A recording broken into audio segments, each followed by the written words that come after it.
Okay, so have you thought about your New Year's resolutions and decided that this year it's going to be different? You're actually going to keep them? Well, to help you, we've been talking with Jerry Madigan in studio for the past few weeks about the 5 steps or plateaus of actually achieving your goals. Now, the first step is awareness, so you want to figure out where you're at. The second step is vision, that's deciding where you want to be. The third step is discipline to bridge the gap. That's a tough one. It involves developing self-mastery. And today we're talking about the fourth, and that is change. Thanks for being with us, Jerry. Thank you, Helena. Okay, what does change really mean when you're talking about the plateaus of progress? Well, I think one of the big things about change, people have imagined that there's this amazing resistance to change. And unfortunately, when change is imposed on people, there's an inbuilt resistance to change. And one of the big problems or one of the big challenges that I face with companies is trying to move people from resistance mode to embrace mode in change. Now, when you look at change, most people actually like change. You know, the home improvement industry is booming. People love to change. They love to change their clothes. They love to change their cars. They like to change the interior decorations in their homes.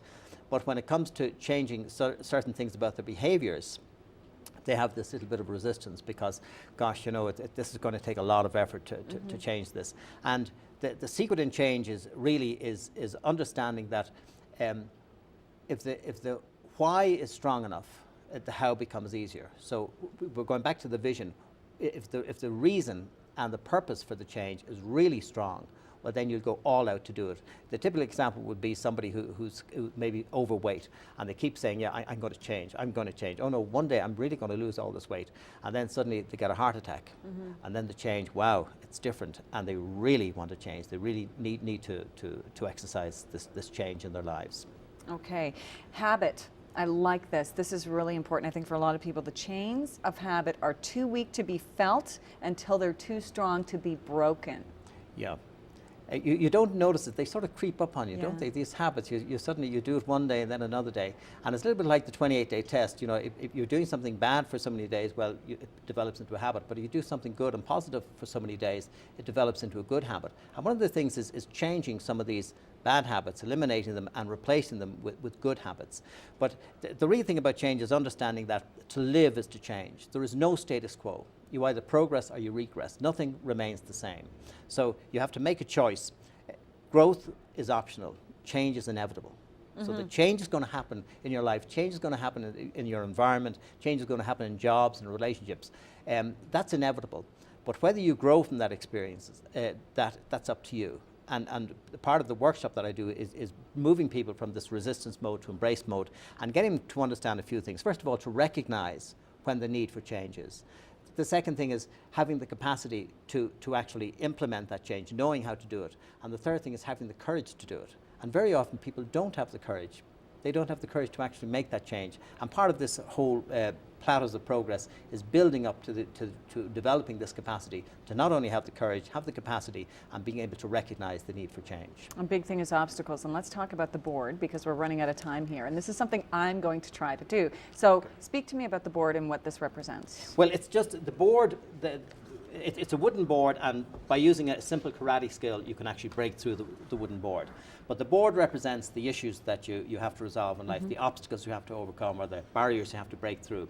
And the karate skill represents the leadership skills, or the personal growth skills that you develop, the life skills that you need to be able to do this. If you don't learn these life skills, you'll constantly hit that board and you won't break it. But by learning the skills, you can actually break through it.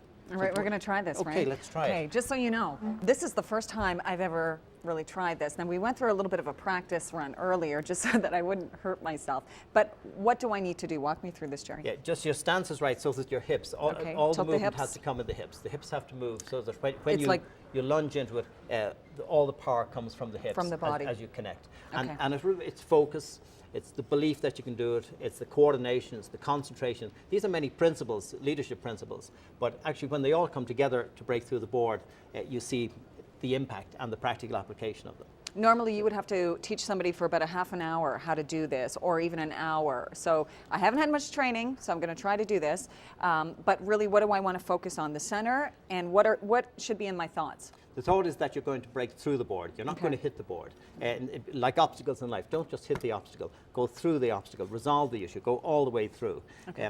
Of course, the big thing is believing, having the faith in yourself, believing that you can do it, and then the focus, the concentration, and the coordination. Okay. So I do 3 practice ones, right?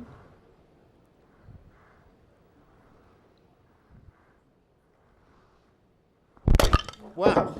I did it! Excellent. Oh my God, that was the first time I've ever done that. That hurt, but I did it. You did it. Excellent. Okay, so it's Well proof done. that anybody can do it if I just did it. That was the first time I've done that, and it really is quite a liberating experience. Thank you. That's awesome. It's exciting, isn't it? It's really exciting. My hand hurts, but it's like this great pain. So Jerry, thank you. Thank you. Pleasure. We've been talking with Jerry Madigan about the 5 Plateaus of Progress. Obviously it works, I just did that.